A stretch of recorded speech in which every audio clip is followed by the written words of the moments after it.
All right, good evening, good morning, or good afternoon, depending on when you're watching this. This is going to be a new series of videos for Sunstreak, and that is another name or an advancement or advanced name given to the project as it switched hands or information was added to it, and then the project was moved upward or horizontally towards another sort of program with new initiatives and new information being applied. This specific document here, and the big one, is where I'm going to start here. I'll start reading a Sunstreak draft briefing, but the actual document, what you're seeing me scroll through, are what's called intelligence evaluation sheets. And you can just check out this number here at the top on the CIA CREST library, which is down in the lower right corner. And what I've done here is just opened up a couple tabs with some responses that I guess were put on these evaluation sheets. I'm not sure if these were functional or how functional they were, how often they were used. There's not actually any D-class documents that I see where these have been used. And then above the top here, at the very top of this main screen, the main document, we don't need to go through this, but I'll read through 1, 2, 3, and then end. This is the Sunstreak annual report from 1986. I'm just showing this because the actual document itself, I think, was finally published in 1987, but now we have a somewhat of a timeline from 1967, 1966 through 1972, 1973, with some of the documents I've already read up to the 80s. This doesn't mean I won't read other documents with other earlier dates on them. I'm just trying to give a overall perspective using documents that seem to be compiled or written in such a way that it gives you a very any new person a broad overview without having to dig deep through some of the stuff like I had to or other researchers have had to. And then at the top left-hand corner here, we have an NSA document, which is, again, available in the CIA library. And this one is only 2 pages, and you can pause to read through what I just scrolled through, and I'll stop here for a quick minute, and then stop there, and you can scroll through it on your own. But this is pretty interesting here, the importance of substance in ESP research. And there's a reference in here, the initial couple sentences that sort of expound on the idea, or maybe even introduce the idea that the UFO phenomena is a result of psychic phenomena. And I know that's been discussed in various ways by other researchers already, but this document has some nice wording and it's easy to read. And it looks to me, so we're looking at, possibly 1973. The release date of this document is 2008. So this is fairly new. And it seems like they might be releasing more documents. Like this document that I'm going to read, the Sunstreak Annual Report, was released in 2005. And these Sunstreak remote viewers sessions were released in 2000. So I don't know how that works unless it's just sort of a backflow issue where they get to what they get to before they declassify it, or they have to find the people that were involved in it and make notes and find out what's already publicly available. I'm not sure what the contingencies are for the process of declassification, but we're going to start this video session with Sunstreak. Annual Report 1986. The mission of the Sunstreak Prototype Operational Group, POG, remained dedicated to the application of the psychoenergetic process of remote viewing, RV, as a potential tool of probative intelligence value to the Department of Defense and other intelligence community agencies. Attached is the Sunstreak Activities Report, SAR, for CY 1986. I'd have to figure out what CY means. The SAR documents the results of three principal activities of the POG during 1986: operations, utility assessments, and training. Number 2, the POG is comprised of professional intelligence officers whose primary concern is the achievement of operational results that are of intelligence value. Because Sunstreak is not engaged in a venture into pure science, but rather one of utility, results are judged on their value to the intelligence community. Through the application of disciplined procedures and strict controlled conditions, the results reported in the 1986 SAR are both credible and enlightening. The attached SAR, when viewed in conjunction with a body of wisdom accumulated over previous years, clearly illustrates Sunstreak's demonstrated potential value to the intelligence consumer. There's a switch of the word there, right? Intelligence consumer versus intelligence officers. Number 3, with the arrival of redacted on 6 January 1987, the staff is at full complement. The end of the CY 1986 leaves us with four fully trained RV sources. 2 sources are entering the final phase of training and will soon be integrated into both the operations and utility assessments of efforts of the office. Personnel are enthusiastic, morale is high, and the unit is looking forward to greater successes from the challenges of the new year. And then I'll just scroll through a couple of these pages if you want to read them on your own. It's basic annual report stuff. This is nowhere near as in-depth as an annual report might be for a corporate body or a corporate company, but it's meant to be an overall. And this is probably considered a relatively small problem or small program, if not. I don't know. If anybody knows about it, you don't know how many people know about it. Just a note here: this TNG seems to be a code word associated with Sunstreak itself. So it might be something related to training or something like that, but there are some declassified documents within this one, the CIA Crest Library, that contain the additional tag of TNG, which I think, yeah, we have right here. So this is what your search result will look like if you search for the document. You just click on the PDF down here. There used to be a time when they actually would give you suggested and related content, and I wish I had saved some of that stuff, but I had found some very interesting stuff that was outside of this, but outside of the remote viewing and psychoenergetics, but unfortunately that is no longer available on the website. They downgraded their website. So this is just continuing on through the annual report. Feel free to pause it and just go through it. This chart, there's a couple charts handmade on graph paper. Not sure how they would photocopy this or what machine they were using in 1986, but almost all of it is completely hand-drawn.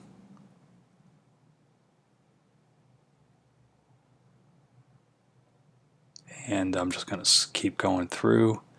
And you can find this document on your own, but these are the intelligence, what we're looking at now, the intelligence evaluation sheets. So this would be the sheet that an analyst or monitor or judge, which is someone who decides whether or not the session is potentially of value. This is what they fill out during the session. And this was probably given to people like FBI, NSA, CIA, or variations of it within the DoD, were given to people doing sessions and people that had to kind of figure out how to qualify the experience overall. All right, so the video set will actually start with Sunstreak draft briefing. There are no chapters here. This is going to be a continuous reading. So instead of calling it a chapter for this specific or any other documents that don't contain chapters, I think I'll just call it reading sessions or reading briefs. I'll figure it out. Maybe reading brief is a better term, but I'll denote it numerically as well, depending on how far I get with this today. So Sunstreak draft briefing January 1986.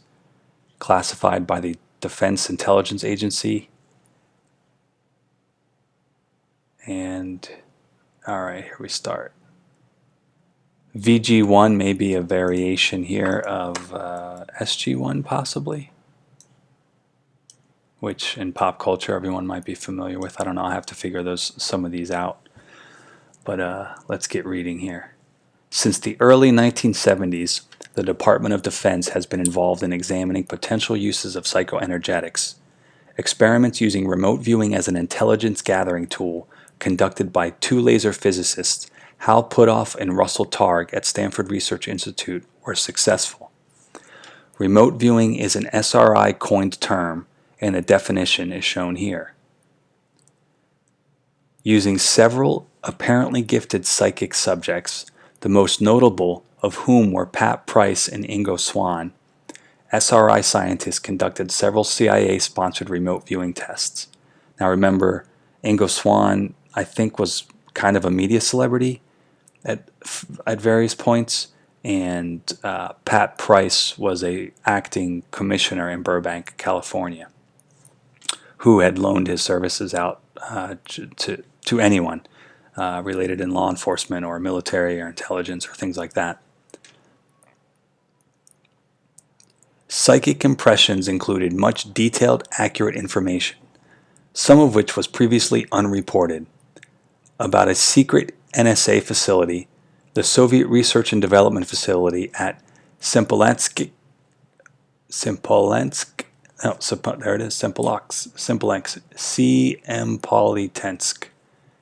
guerrilla training bases in Libya, and a communist Chinese embassy in Africa.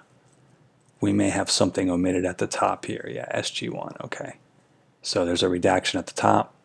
As a result of these original tests, emphasis over the last decode has centered on remote viewing rather than on other aspects of parapsychology, such as mental telepathy, ESP, or psychokinesis. DIA and the military services have, at one time or another, been involved in numerous psychoenergetic tests, most of them applications-oriented. In 1972, the U.S. Army Surgeon General, through the Medical Intelligence Information Agency, now known as the Armed Forces Medical Intelligence Agency, AFMIC in parentheses, together with DIA, published studies of the Soviet bloc work. In 1976, the Missile Intelligence Agency informally expressed interest in the U.S. replication of claimed Soviet experiments in psychokinesis. So right here we should see some cross-communication which took place, despite what we see in some declassified documents where the NSA wasn't sure what the CIA wasn't aware what the NSA had already done or was doing, and obviously the Department of Intelligence, and now we have the Missile Intelligence Agency expressing interest. So there was certainly some cross-pollination of information among chairmen of security boards, if not just colleagues amongst themselves, I guess, who felt that other people were cleared, either legitimately cleared through classification or cleared through, I guess, just maybe trust, academic trust. SRI developed a small program for them in 1977. The Missile Intelligence Agency awarded SRI a one-year research and development contract. During the same time, the Army Material Systems Analysis Agency was involved in the investigation of remote viewing concepts with SRI. In 1977, the U.S. Army Intelligence and Security Command, INSCOM, established a project team under the Assistant Deputy Chief of Staff for Human Intelligence and implemented the Gondola Wish program. So Gondola Wish is another code name. The purpose of the Gondola Wish program is shown here. By 1978, the Army ACSI concluded that there was sufficient evidence to warrant the development of a comprehensive program to explore intelligence collection applications of psychoenergetics. The Army ACSI canceled the Gondola Wish effort, placed a complete security envelope over the Army's interest in psychoenergetics, and implemented a new program directed towards intelligence collection using remote viewing. This new effort was given the unclassified name Grill Flame. So now you have another name. So there's Gondola Wish, Grill Flame, Center Lane, Sunstreak, and the more popular one, Stargate. By the spring of 1978, INSCOM project personnel had been selected and training was initiated. The next concern, however, was whether or not information obtained from remote viewing would be of reasonable accuracy. Even if so, would the information be accepted and used by the intelligence community? Work to answer these questions was overcome by events on 4 September 1979. ACSI tasked INSCOM to locate a missing Navy aircraft, and hence the first INSCOM Grill Flame operational remote viewing session took place. In this initial session, the remote viewer located the missing aircraft within 15 miles of where it had crashed. Based on these results, INSCOM was tasked to work against additional operational targets. These taskings forced a premature halt to the initial training phases, and by December 1979, the project was committed to operations. So that means basically through its success, they immediately said, don't break what isn't, don't fix what isn't broken, and vice versa. But we'll learn some more going through this. During the same time period, Congressman Charlie Rose, Democrat, North Carolina, chairman of the Evaluation Subcommittee of the House Permanent Select Committee on Intelligence, expressed an interest in the DoD pursuit of psychoenergetics. Because of this interest, an independent investigative committee was formed to review such activities. This committee was known as the Gale Committee, and a final report was issued in December 1979. So I've never heard of the Gale Committee. I'll have to look that up in the declassified stuff. Some of the important findings of the Gale Committee are shown here. Several months later, Dr. William Perry, Undersecretary of Defense for Research and Engineering, having been advised of DoD psychoenergetic activities in the Gale Committee's findings, issued a 5 March 1980 memorandum. This memorandum terminated R&D funding for psychoenergetics activities, but posed no objections to the continuance of intelligence applications efforts. In February 1981, ACSI transferred Grill Flame management to INSCOM. As a result of the Gale Committee's findings and the Perry Memorandum, in March 1981, the Director, DIA, and the Army ACSI signed a joint Grill Flame MOU. MOU is an abbreviation that I either missed or method of, I don't know. I'm not sure what that is. The effort formed between DIA and the Army was to implement a 3-year comprehensive program designed to do the following. Within this program, the roles of DIA and the Army were distinct. This MOU also formalized the cooperation among active Grill Flame players other than DIA and INSCOM. So apparently they were aware of other. Somebody probably went ahead and just did a deep dive to see what other programs might be already existing or what had already been done. Obviously, putting out annual reports like this would lead people to investigate more. I guess I don't know if we'll find out why the funding was terminated at all. That's interesting. It could be related to what I've already relayed in previous videos, the fundamentalist approach to this information and research overall. This joint services effort continued until December 1982, when the Budget Subcommittee of the Senate Select Committee on Intelligence curtailed all psychoenergetic operational activities by INSCOM in the National Foreign Intelligence Program. The committee was apparently under the misconception that the project was double funded, having noted that there were 2 line item entries in the budget, one for DIA and one for INSCOM. Okay, there's a little bit of insight. The congressional conferees agreed, however, to let DIA complete the third year of their effort, but directed that future funding, if any, of psychoenergetic activity be budgeted outside the NFIP, since the DIA effort seemed to them to be R&D oriented. That's a fine line between semantics, I guess. In keeping with congressional desires, INSCOM terminated formal involvement with GrowFlame at the end of fiscal year 82, but maintained its momentum of effort by the direction of the CG INSCOM under a special access program called Center Lane, funded with S&IA monies. So Center Lane, I just mentioned, that may have been the last iteration of this program before Stargate or after Stargate. In January 1983, Dr. Richard D. Lauer, the Undersecretary of Defense for Research and Engineering, signed a memorandum allowing P6 resources to be used to maintain and support the Center Lane program, thus reversing the Perry Memorandum of 1980. On October 19, 1983, DIA published the results of their 3-year psychoenergetics evaluation effort. There were several key recommendations that resulted from the 3-year GrowFlame effort as shown here. These findings and recommendations were supported by an independent science review panel called on by Congressman Edward P. Boland, Democrat, Massachusetts, member of the House Select Committee on Intelligence. So there you have 2 or 3 congressmen already noted being aware of this research.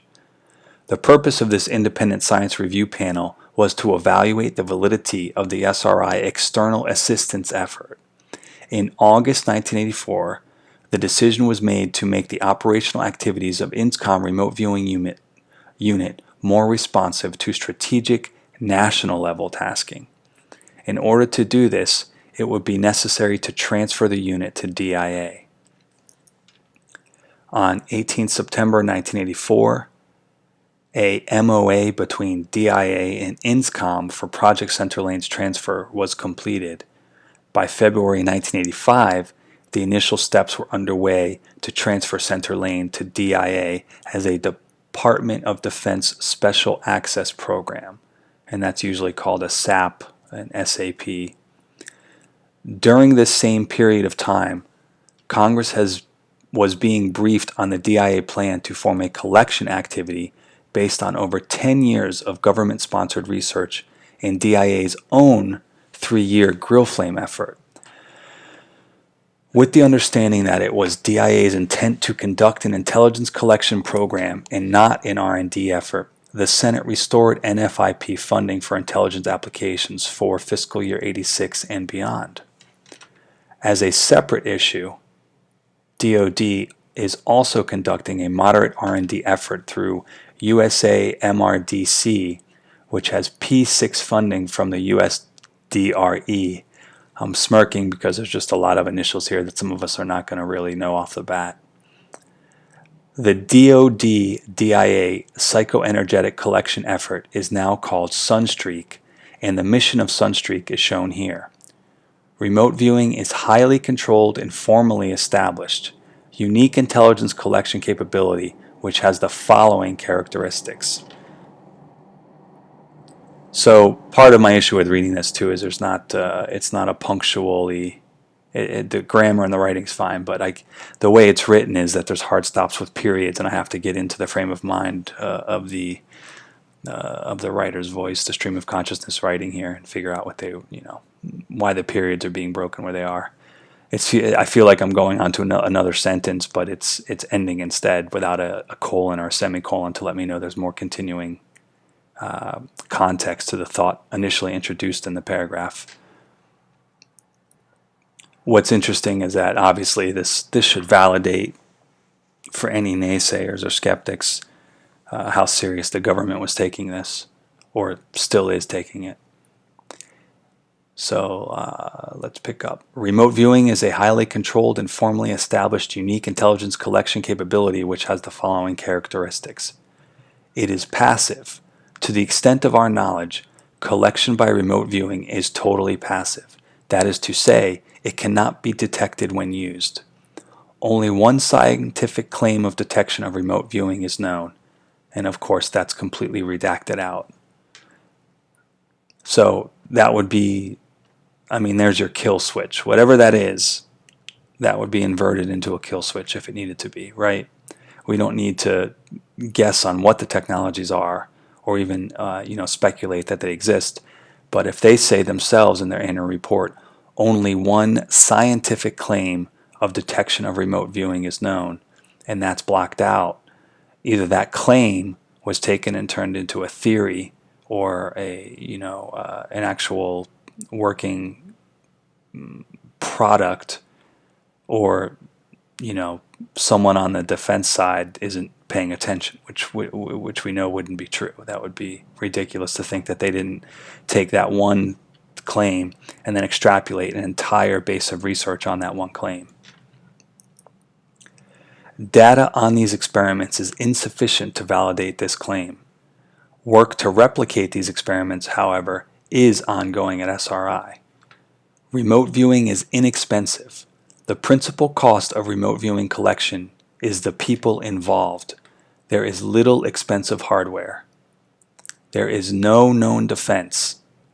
Time, distance, target, size, or degree of difficulty all have no apparent effect on collection by remote viewing. Even conceptualized plans have been collected against prior to the actual implementation. Remote viewing has been successfully used against 7 categories of tasking. 2 of these categories, penetration of inaccessible targets and the queuing of other intelligence collection systems, are used predominantly at this time.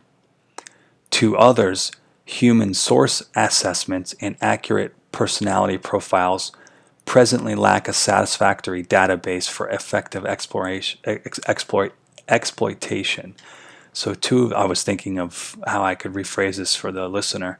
So 2 of these categories, penetration. Okay, so that's just hide and seek.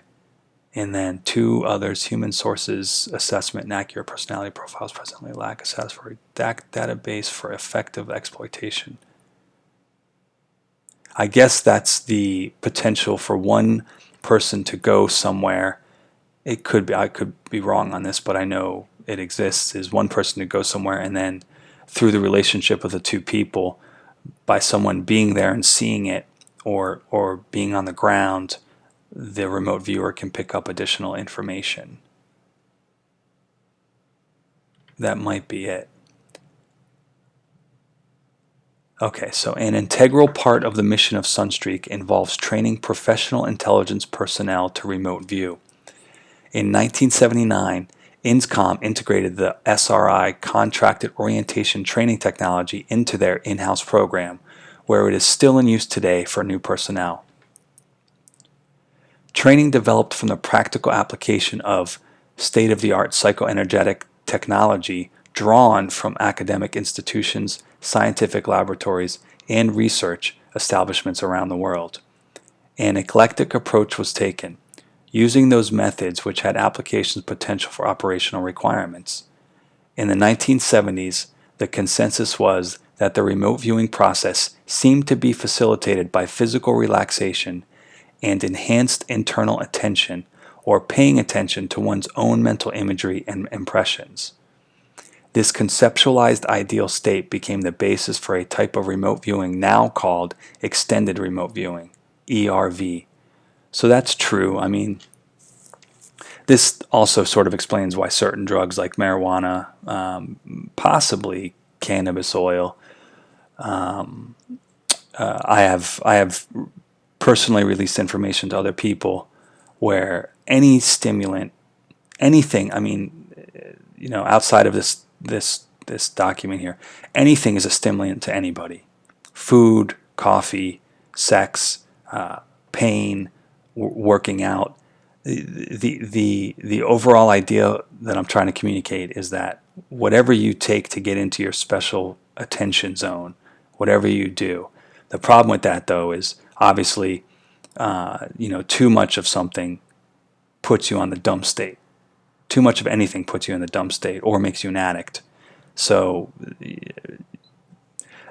any experimentation that someone might be trying for themselves, obviously just start with meditation or something like that. But I it's my belief and understanding that there are other methods of attenuating the ability to sharpen your attention and look internally and focus on mental imagery and impressions.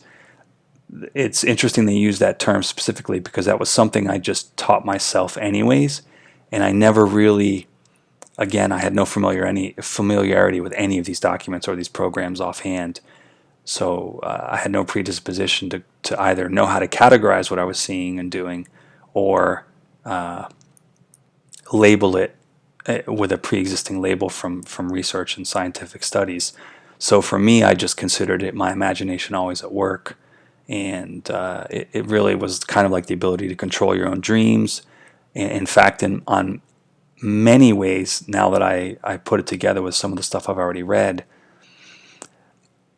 in my dreams, I would know I was dreaming, and it was like I just took a forever journey. Like I would be able to do whatever I wanted. I would hop and jump around to different things and pop in and out of places, and whether I wanted to access my own memories or, I had these very, excuse me, involved dreams. And I'll tell you, those were usually the days that I woke up the most rested when I had control of them.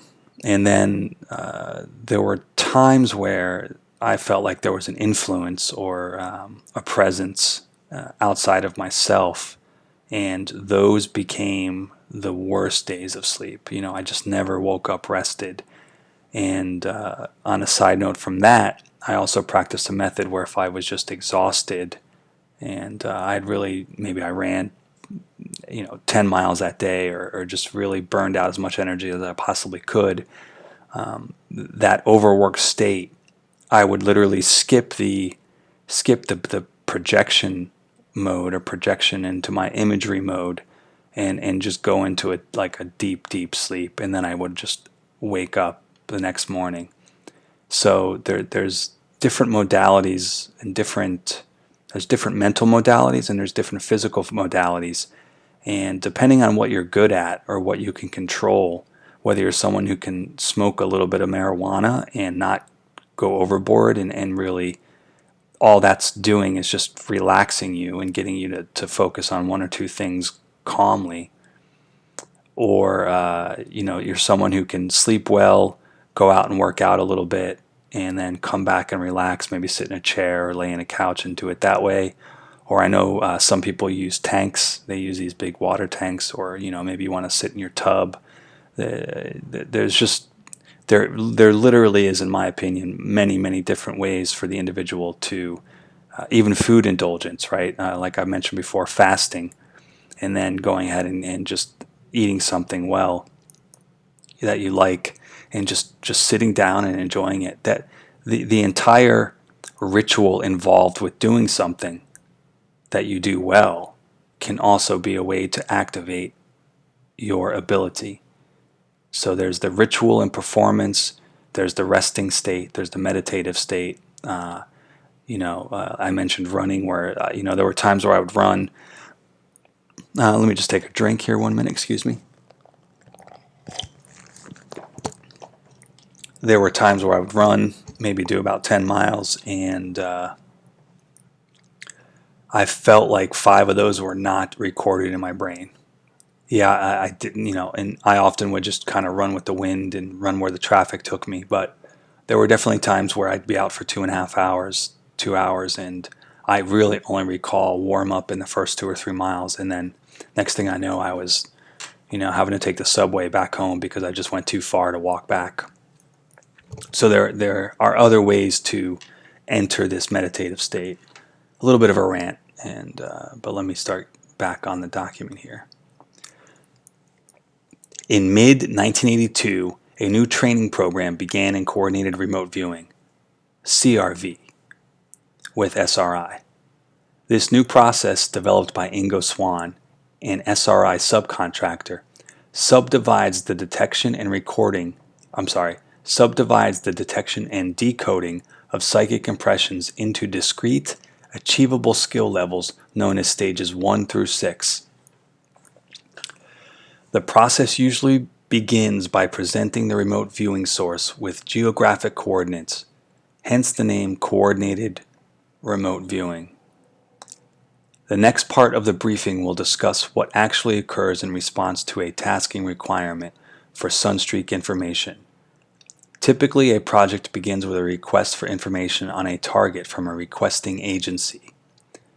The first task is the construction of a remote viewing collection plan. The collection plan lists the essential elements of information and the intelligence indicators which will address these EEI. Also listed are the target time windows for which these indicators will be relevant. The collection plan also indicates which remote viewing technique and which remote viewer and viewers will be used. Remote viewers are selected on the basis of their past performance on the types of indicators which are needed for a particular project. Several sessions or interviews may have to be done to address all the indicators needed to answer the EEI. A remote viewing session is a team effort. The team consists of the interviewer or monitor and the remote viewer. The ERV interviewer's job is to keep the remote viewer on track, to direct the focus of the remote viewer, and to elicit information about the target. The CRV monitor's job is to control and supervise the structure of the remote viewing session.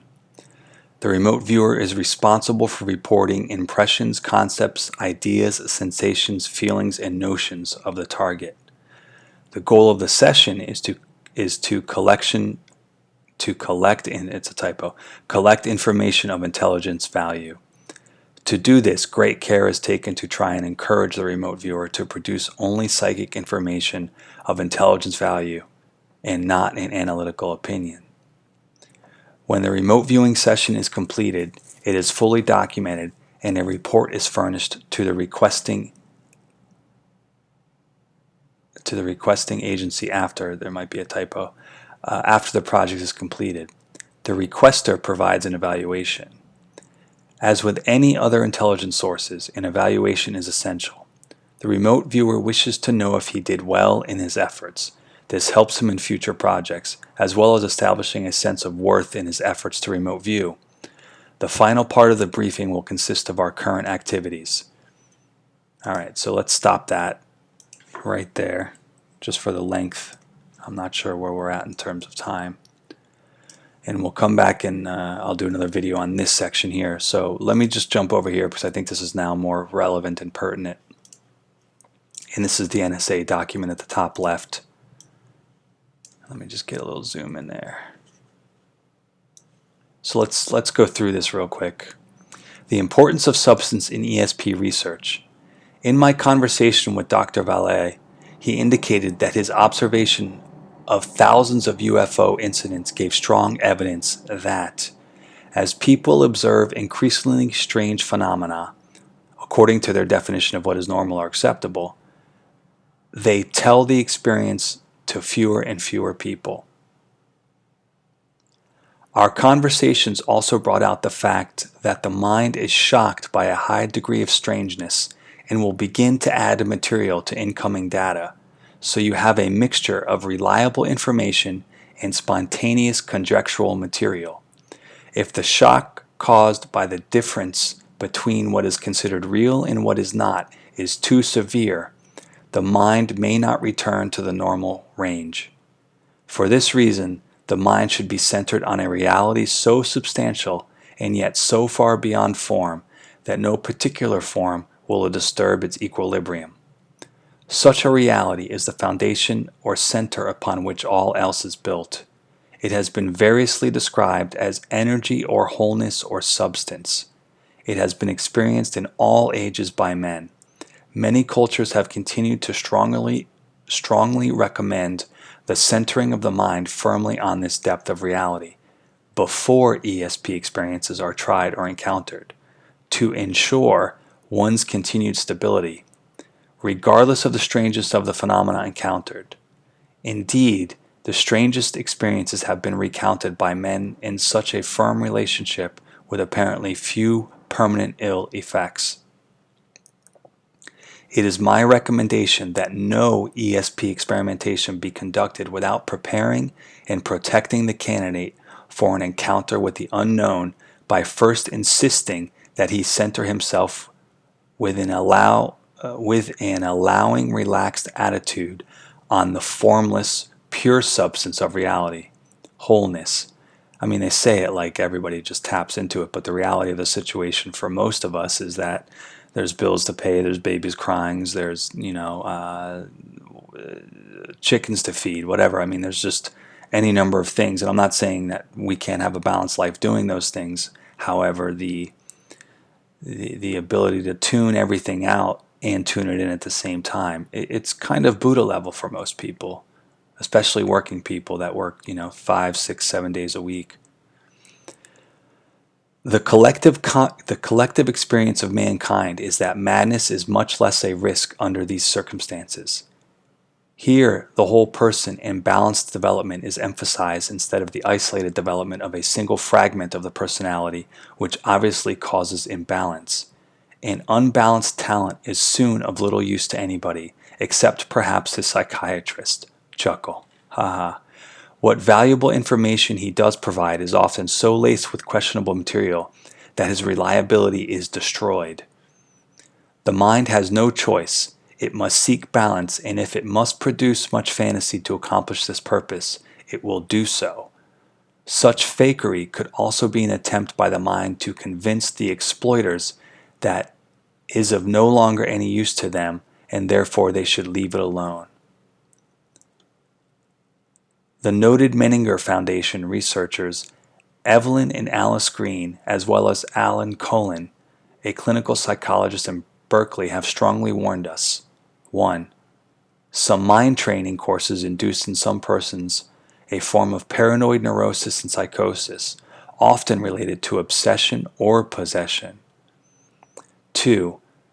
So that, I mean, number one, like I said, I had just experienced these things on my own, and then I felt like there was always somebody there or whatever. But imagine how that would feel to someone where initially the author says, look, it's a wholeness, it's a oneness, you have to be part of everything, and then all of a sudden you're touched, right? And I don't mean that in a sexual way, but you're touched, your mind is touched by the other presence or the wholeness or the presence, and it is the instinct.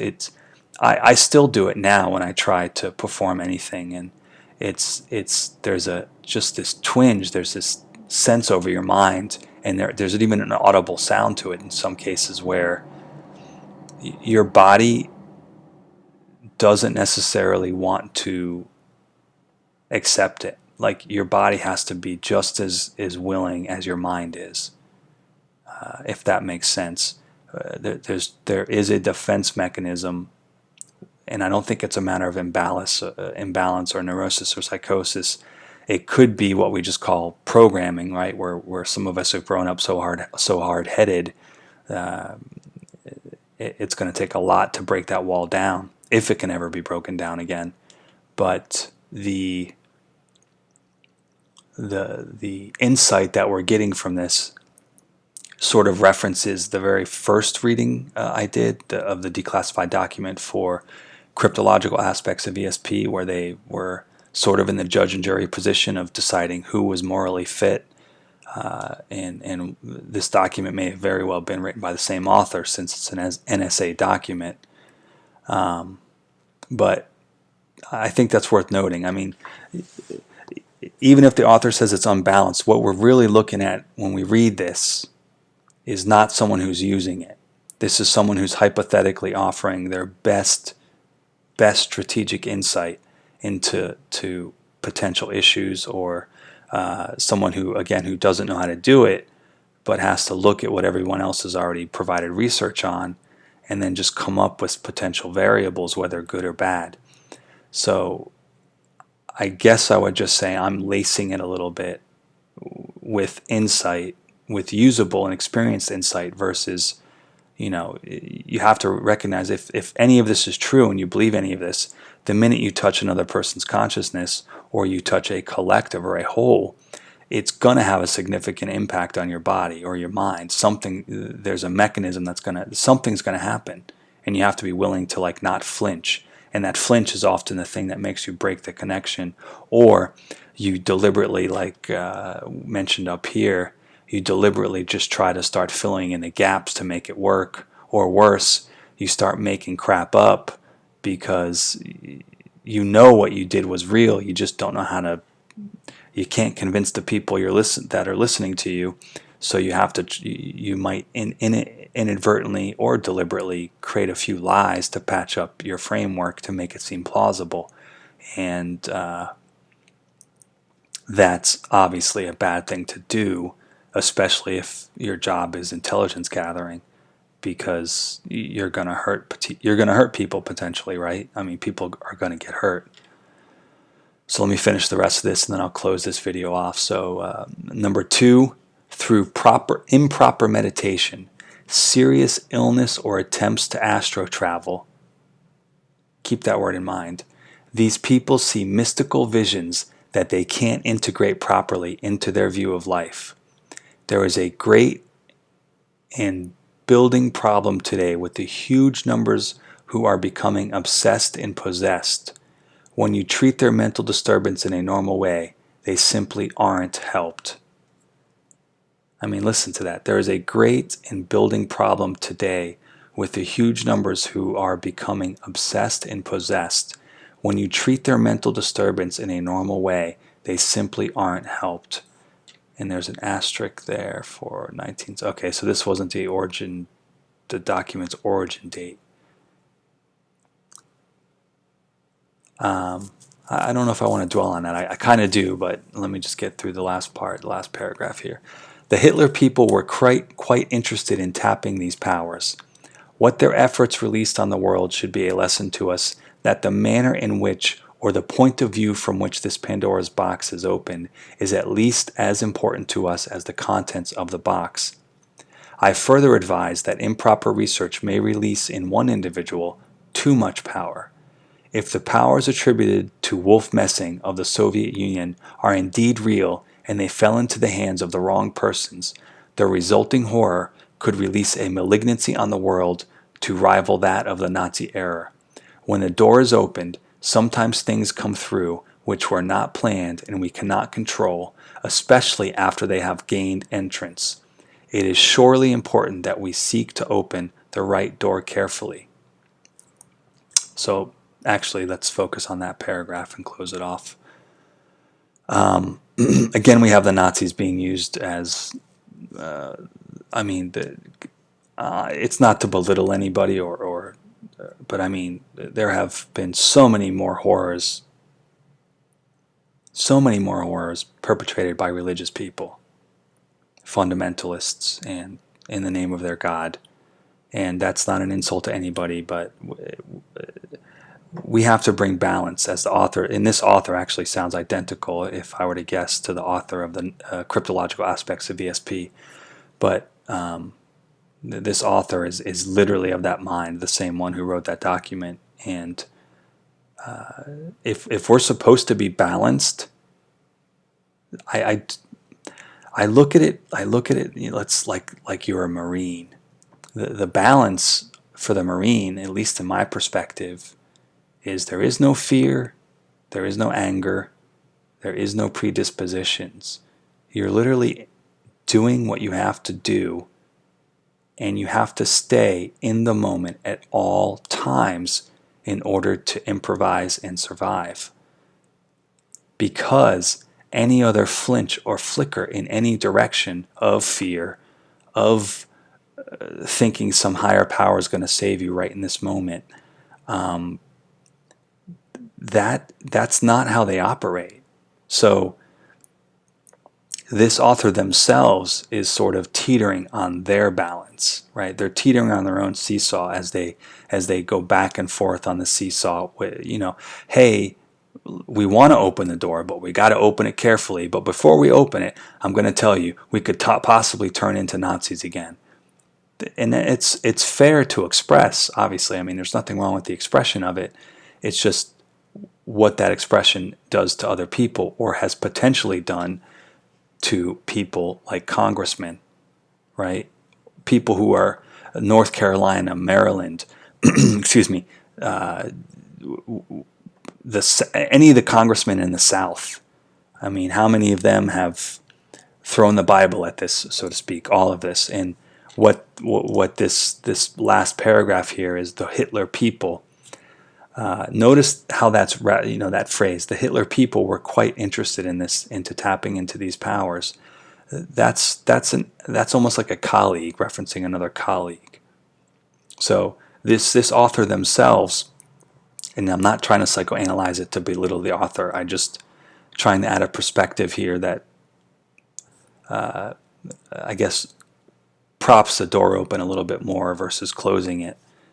Using the analogy of the author, it's important that instead of being forced into the lens of reviewing information through the lens of demon possession, Pandora's box, using all these old tropes and these old ideas that have been given to us by religious institutions, that's sort of a way to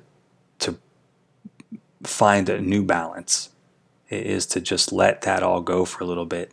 And yeah, I mean, I guess it's all a matter, like the author's saying, all these documents, it's a matter of trust. You have to trust the people you're working with. You have to feel comfortable with them. And if at any time that trust has been broken, they all have their own forms of punishment. They all handle their people internally as well as externally. It's just my fear reading this immediately is that these documents are 20 and 30 years old. What has transpired since then? What has become of this fear, as well as this success? What's come in both directions? What have they done because of the fear, and what have they done because of the successes? All right, this is going to wrap up the Sunstreak briefing report, reading brief number 1.